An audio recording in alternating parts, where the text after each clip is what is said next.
Hello to chapter 24 of Moby Dick by Herman Melville, and this chapter is titled The Advocate. As Queequeg and I are now fairly embarked in this business of whaling, and as this business of whaling has somehow come to be regarded among landsmen as a rather unpoetical and disreputable pursuit, therefore I am all anxiety to convince ye landsmen, of the injustice hereby done to us hunters of whales. In the first place, it may be deemed almost superfluous to establish the fact that among people at large the business of whaling is not accounted on a level with what are called the liberal professions. If a stranger were introduced into any miscellaneous metropolitan society, it would but slightly advance the general opinion of his merits, were he presented to the company as a harpooner, say. And if in emulation of the naval officers he should append the initials SWF, Sperm Whale Fishery, to his visiting card, such a procedure would be deemed preeminently presuming and ridiculous. Doubtless, one leading reason why the world declines honoring us whalemen is this: they think that, at best, our vocation amounts to a butchering sort of business, and that when actively engaged therein we are surrounded by all manners of defilement.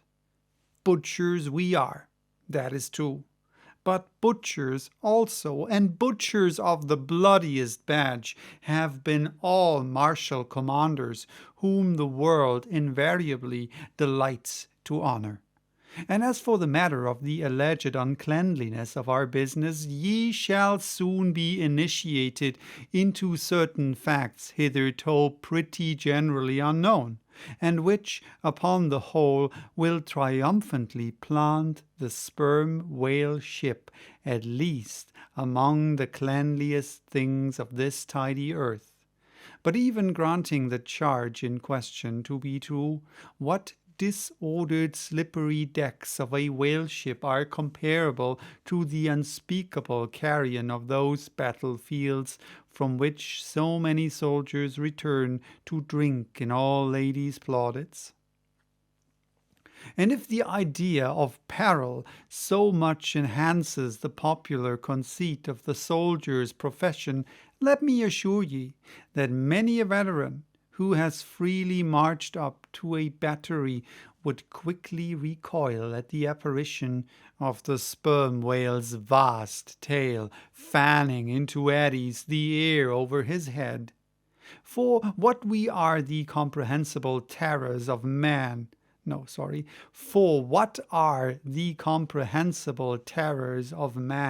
compared with the interlinked terrors and wonders of God? But though the world scouts at us whale hunters, yet does it unwittingly pay us the profoundest homage, yea, an all-abounding adoration, for almost all the tapers, lamps, and candles that burn round the globe burn as before so many shrines to our glory. But look at this matter in other lights. Weigh it in all sorts of scales. See what we whalemen are and have been. Why did the Dutch in the Witt's time have admirals of their whaling fleet? Why did Louis XVI of France, at his own personal expense, fit out whaling ships from Dunkirk, and politely invite to that town some score or two of families from our own island of Nantucket? Why did Britain, between the years 1750 and 1788, pay to her whalemen in bounties upwards of £1,000,000? And lastly, how comes it that we whalemen of America now outnumber all the rest of the banded whalemen in the world, sail a navy of upwards of 700 vessels manned by 18,000 men, yearly consuming $824 millions of dollars? The ship's worth at the time of sailing $20 millions of dollars, and every year importing into our harbors a well-reaped harvest of $847 millions of dollars. How comes all this if there be not something puissant in whaling? But this is not the half. Look again. I freely assert that the cosmopolitan philosopher cannot, for his life, point out one single peaceful influence which, within the last 60 years, has operated more potentially upon the whole broad world, taken in one aggregate, than the high and mighty business of whaling. One way and another, it has begotten events so remarkable in themselves and so continuously momentous in their sequential issues that whaling may well be regarded as that Egyptian mother who bore offspring themselves pregnant from her womb. It would be a hopeless, endless task to catalogue all these things. Let a handful suffice.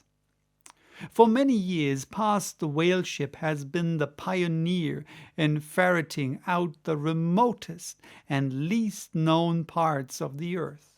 She has explored seas and archipelagos which had no chart, where no Cook or Vancouver ever sailed.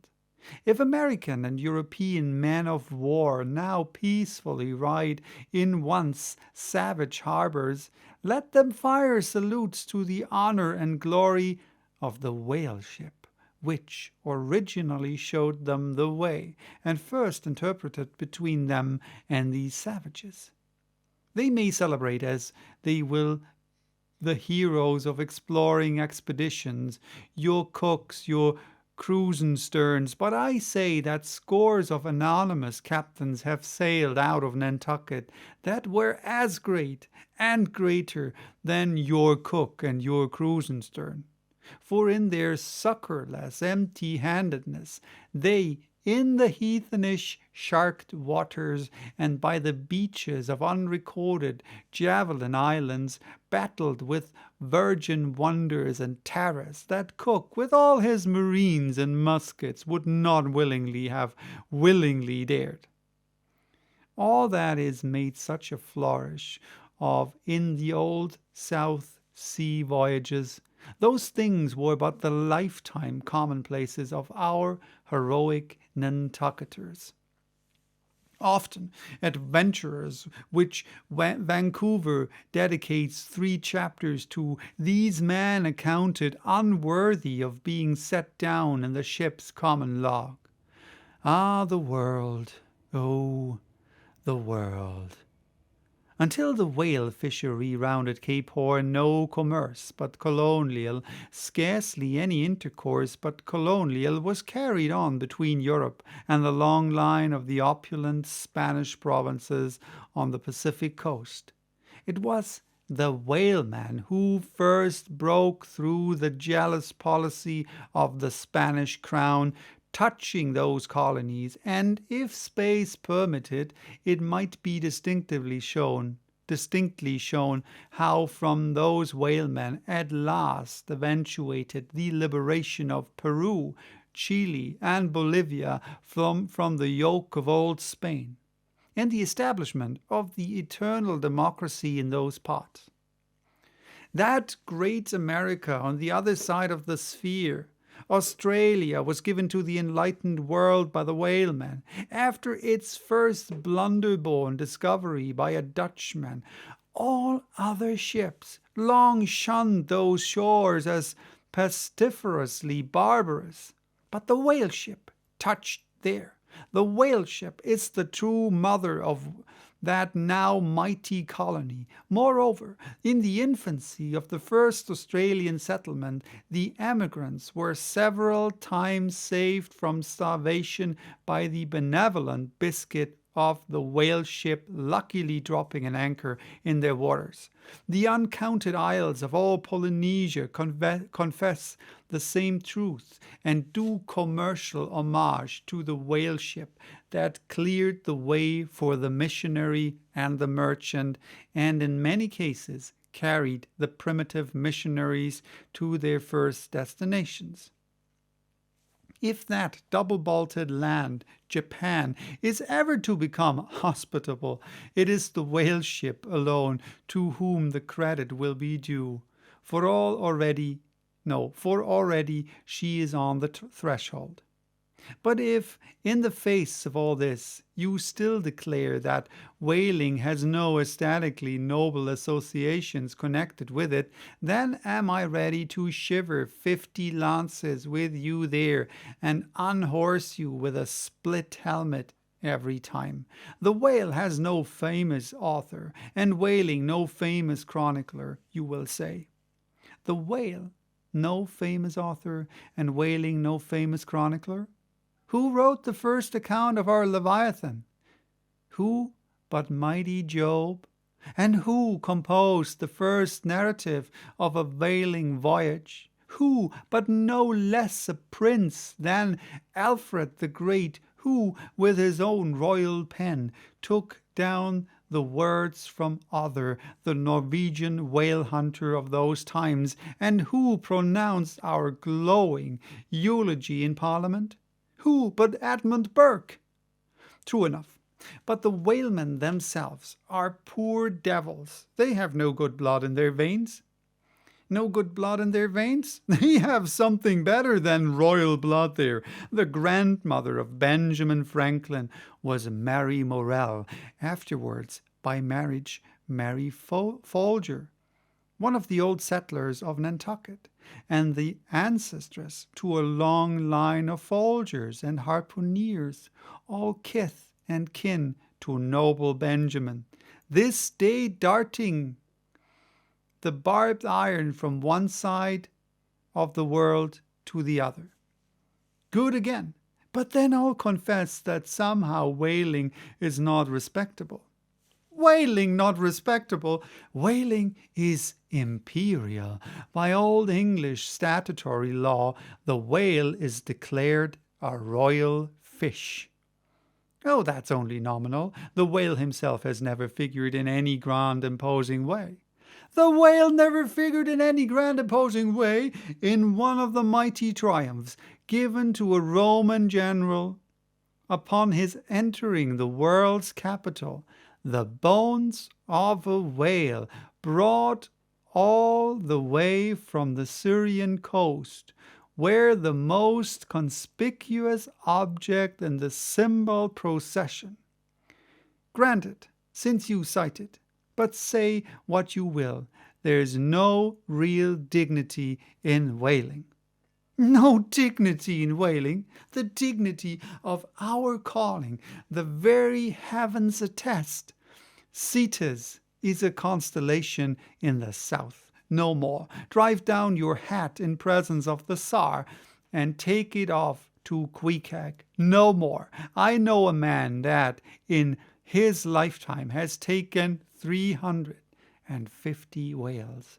I account that man more honorable than the great captain of antiquity who boasted of taking as many walled towns. And as for me, if by any possibility there be any as yet undiscovered prime thing in me, if I shall ever deserve any real repute in that small but high-hushed world which I might not be unreasonably ambitious of, if hereafter I shall do anything that, upon the whole, a man might rather have done than to have left undone, if at my death my executors, or more properly my creditors, find any precious MSS in my desk, then there I prospectively ascribe all the honors and the glory to whaling, for a whaleship was my Yale College and my Harvard. So that was chapter 24. Bye-bye till next time with chapter 25, which is titled Postscript.